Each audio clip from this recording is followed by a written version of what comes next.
পক্ষে মায়ের মৃত্যুর পরে মায়ের এই মুখে আগুন দেওয়াটা কতখানি কষ্টের হতে পারে, আমি আমার এই বাচ্চাটার জন্য মানে তাকে এই কষ্টটা দিতে চাই। নমস্কার, আমি আলপনা ধর NE24 আপনাদেরকে স্বাগত। 10 জানুয়ারি দিনটি মরণোত্তর দেহদানে অঙ্গীকারকারী এবং বিজ্ঞান মনস্ক ব্যক্তিদের কাছে একটি বিশেষ দিন। 1836 খ্রিস্টাব্দের 10 জানুয়ারি তারিখে তৎকালীন কলিকাতা মেডিকেল কলেজে ভারতের চিকিৎসা বিজ্ঞানের নতুন ইতিহাস রচিত হয়েছিল। উক্ত দিনটিতে পণ্ডিত মধুসূদন গুপ্ত তৎকালীন সমস্ত কুসংস্কার ও সামাজিক বাধা বিপত্তির তোয়াক্কা না করে চিকিৎসা বিজ্ঞানের অপরিহার্য অঙ্গ মানব সব ব্যবচ্ছেদ করেছিলেন এবং এটাই ছিল ভারত তথা এশিয়া মহাদেশের প্রথম মানব সব ব্যবচ্ছেদ। হিউম্যান সায়েন্স ফোরাম আজকের এই দিনটিকে কুসংস্কার বিরোধী দিবস হিসাবে প্রতি বছর পালন করে থাকে। এবছর এই তাৎপর্যপূর্ণ দিনে হিউম্যান সায়েন্স ফোরামের মাধ্যমে মরণোত্তর দেহদানের অঙ্গীকার পত্রে স্বাক্ষর করেন শিলচর জিসি কলেজের অর্থনীতি বিভাগের প্রধান ডক্টর স্বরূপা ভট্টাচার্য মহোদয়া। শিলচর বাণীপাড়াস্থিত নিজ বাসভবনে তার স্বাক্ষর পর্বে সাক্ষী হিসাবে উপস্থিত ছিলেন স্বামী রাজপ্রদীপ চক্রবর্তী ও একমাত্র কন্যা দেবীতমা চক্রবর্তী। এছাড়া উপস্থিত ছিলেন শিলচর জিসি কলেজের রসায়নের অধ্যাপক সুভাষ দেবদত্ত ও ওমেন্স কলেজের ইংরেজি বিভাগের অধ্যাপিকা মিতালি রায় মহোদয়া। ফোরামের পক্ষ থেকে উপস্থিত ছিলেন জেলা সম্পাদক সমীর বোস, কেন্দ্রীয় কমিটির সদস্য কমল চক্রবর্তী ও সদস্য সুদীপা চক্রবর্তী। কমল চক্রবর্তী মহাশয় তার বক্তব্যে আজকের এই বিশেষ দিনটির তাৎপর্য ব্যাখ্যা করেন। পণ্ডিত মধুসূদন গুপ্তের থেকে অনুপ্রেরণা নিয়ে এই বিজ্ঞান মনস্ক কুসংস্কার বিরুদ্ধে সমাজ গড়তে ফোরাম কাজ করে যাচ্ছে বলে তিনি তার বক্তব্যে উল্লেখ করেন। কেন মরণোত্তর দেহদানের অঙ্গীকার করলেন? কমল চক্রবর্তীর এই প্রশ্নের উত্তরে অঙ্গীকারী স্বরূপা ভট্টাচার্য বলেন, অতি আদরের কন্যার হাতে নিজ মৃতদেহ পোড়ানো থেকে চিকিৎসা বিজ্ঞানের উন্নতি কল্পে মরদেহটি দান করা উত্তম মনে করে তিনি এই পদক্ষেপ নিয়েছেন।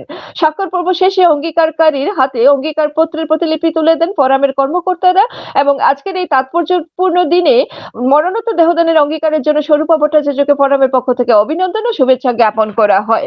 আপনারা দেখছেন NE24 চ্যানেল। এভাবে আরো খবর পেতে NE24 ইউটিউব চ্যানেলকে সাবস্ক্রাইব ও ফেসবুক পেজকে ফলো করে আমাদের পাশে থাকুন।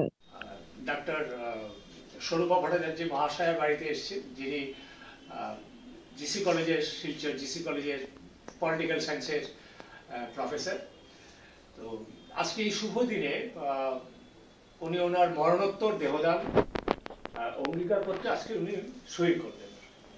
আজকের দিনটা আমাদের হিউম্যান সায়েন্স ফোরামের কাছে একটা বিশেষ দিন, কারণ 1836 খ্রিস্টাব্দে মধুসূদন গুপ্ত যে ডাক্তার, যিনি প্রথম ডিসেকশন মানে একটা বডির মানে অসুস্থ মানুষের যে শবব্যবচ্ছেদ যেটাকে বলা হয় সেটা করেছিলেন এবং সেখানে একটা আলোড়ন সৃষ্টি হয়েছিল, কারণ সেটা হয়েছিল 1836 খ্রিস্টাব্দে। তো সেই জায়গা থেকেই আমরা যারা এই হিউম্যান সায়েন্স ফোরাম বা এই ধরনের গণবিজ্ঞান সংগঠন যারা আছে, যারা কাজ করে থাকেন, তারা এই দিনটাকে কুসংস্কার বিরোধী দিবস হিসাবে আমরা পালন করি। তা সেই জায়গা থেকে আমরা আজকে স্বরূপা ভট্টাচার্য মহাশয়াকে আমাদের সংগঠন থেকে আন্তরিক অভিনন্দন এবং শ্রদ্ধা জানাচ্ছি। তো এখন আমি আপনাকে প্রশ্ন করছি, ম্যাডাম আপনি বলুন, আপনি বলুন যে আপনি হঠাৎ এই ধরনের স্টেপ নিতে গেলেন কেন? মুখ্য উদ্দেশ্য বলতে গেলে একটু ইতিহাস চর্চা করতে হয়। আমি যখন আমার পিএইচডির কাজ করছিলাম তখন আমার টপিক ছিল student movements of the Barak valley 73 থেকে 94। তখন আমি কুসংস্কার বিরোধী আন্দোলনের কাজটা করেছিলাম। বিজ্ঞান তরঙ্গ ব্যাপারে আমি তখন জানতে পারি এবং সেইটা আমি লিপিবদ্ধ করি এবং সেইটার সঙ্গে কাজ করতে করতে তখন আমি জানি যে মানে বিজ্ঞান তরঙ্গের পরবর্তীতে এইরকম গণবিজ্ঞান সংস্থাগুলো, মানে সেই বিজ্ঞান তরঙ্গ ছিল ইন্সপিরেশনের জায়গাটা, তারপরে পরবর্তীকালে গণবিজ্ঞান সংস্থা বিজ্ঞান তরঙ্গের কাজটাকে এগিয়ে নিয়ে গেছে এবং তার মূল ব্যাপারটা ছিল এই দেহদান, মরণোত্তর দেহদান এবং এছাড়াও আরো বিভিন্ন সামাজিক কাজের সঙ্গে যুক্ত ছিল। সেই থেকে আমার একটা খুব ইন্টারেস্ট গ্রো করে এবং আমি যতদিন যায় আমি আর বিভিন্ন মানুষের সঙ্গে আমার পরিচয় হয়, কমলদার সঙ্গে পরিচয় হয়, বিবেক বাবুর সঙ্গে পরিচয় হয় এবং এখানে উপস্থিত আছে প্রফেসর সুভাষ দেবনাথ, উনি আমাকে পিএইচডিতে বিবেকদার সঙ্গে আলাপ করিয়ে দেন, বিভিন্ন এদের সকলের সঙ্গে আলাপ করে। তাছাড়া সুমন আছে, এরা আমাকে বিভিন্নভাবে বিভিন্ন সময় এদের কাজে আমি উদ্বুদ্ধ হয়েছি, ইন্সপায়ার্ড হয়েছি। তো আমার মনে মনে একটা ইচ্ছে ছিলই যে আমি যদি এইরকম একটা কাজের সঙ্গে যুক্ত হই খুব ভালো হয়। তো আমি অবশ্যই আমার পরিবার থেকে সাপোর্ট পেয়েছি, আমার কর্তা, আমার কন্যা, এদের কাছ থেকে আমি সাপোর্ট না পেলে অবশ্যই আমি কাজটা করতে পারতাম না।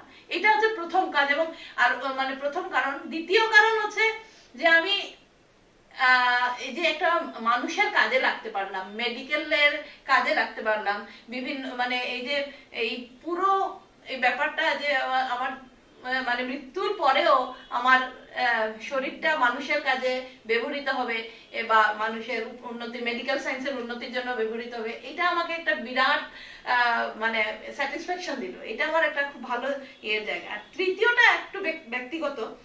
ব্যক্তিগত মানে এখানে আমি মা হিসেবে বলছি, আমরা মেয়েরা বিশেষ করে মাতৃত্বের একটা বিরাট যন্ত্রণা থাকে, বিরাট মানে গর্ভাবস্থায় 10 মাস গর্ভধারণ করার পরে যখন আমরা শিশুর জন্ম হয়, নারী ছেঁড়া ধন, সেই বাচ্চাকে বুকে জড়িয়ে, আমি একটু ইমোশনাল হয়ে যাচ্ছি, মা চুমু দেয়।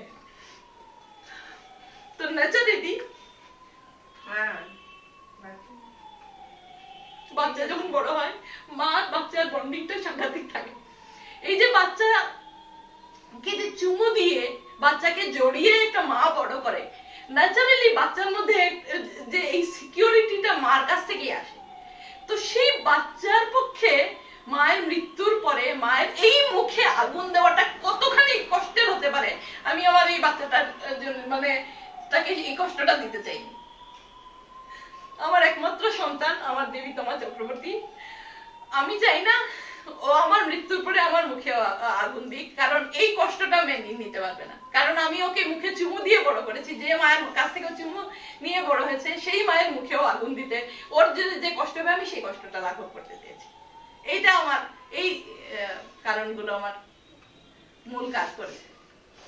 তো আমরা বিভিন্ন জায়গায় বিভিন্ন সময়ে যখন কেউ দেহদানের অঙ্গীকারপত্রে, মরণোত্তর দেহদানের অঙ্গীকারপত্র মানে সই করেন, তখন আমরা জিজ্ঞেস করি কারণটা। আজকে আমরা একটা নতুন একটা কারণ খুঁজে পেলাম, যে মা তার মেয়ের জন্য এই কথাটা বলছেন যে মৃত্যুর পর যেন আমাকে মুখাগ্নি না করে। সাধারণত আমরা এই ধরনের কথাগুলো আমরা শুনি না, আচ্ছা নতুনভাবে আমরা এই কথাটা আজকে শুনলাম। আসলে আমাদের মনে হয় যে সমাজটা এভাবেই চলতে থাকে আর কি, চলতে চলতে চলতে পরিবর্তনটা কখন কিভাবে কে কিভাবে করবে না করবে, হয়তো একটা ভিন্ন ধারার চিন্তা ভাবনা থেকে উনি এই কথাটা বলেছেন। কাজে আমাদের আবারও আন্তরিক অভিনন্দন এবং শ্রদ্ধা।